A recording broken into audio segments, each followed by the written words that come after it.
All right, I feel like a lot of fantasy owners were salivating to have Adrian Peterson back in their lineup. It didn't particularly work out for them. 22 yards and a fumble. But it's so tempting to want to put him in your lineup this weekend. Is that a smart decision versus Green Bay or no? I don't know. I think I'm not in any positions where I was holding on to Adrian Peterson, so I'm kind of glad I don't have to make that call. I don't think I would use him. I think what we saw last week maybe isn't quite emblematic of how they're going to use him, just because Minnesota was down, I think, 27-0, pretty early in that game. And at that point, they weren't just going to pound the ball on the ground. So it was tough to really gauge, in a close game, like I think we're probably going to see against Green Bay this week. Does Adrian Peterson get to 15 or 20 carries? If he does, then he's really productive.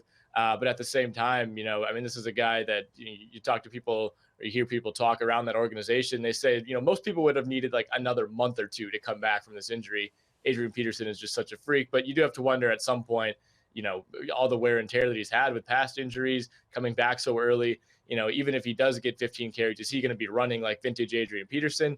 We didn't really see that this past week.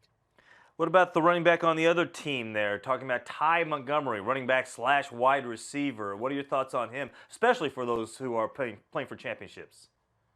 I think you got to roll with him, right? Yeah. I mean, this isn't a bad Bears defense. It's not like he was going up against the 49ers last week.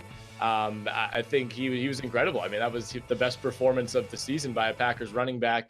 I do wonder a little bit, if James Starks is back from that concussion. He was in a car accident last week. Maybe that means 4 or 5 carries that would go to Montgomery would go to Starks. But I think he played so well last week that it's going to be pretty much impossible for the Packers, not to run their running game through him. He's almost like a must in daily fantasy as well, right? Yeah, I think so. I mean, he was so cheap this past week. I think if you went with him, that was kind of one of the guys you had to have if you were going to finish in near the top in some of those bigger contests. I think I like him in DFS maybe even more than season long.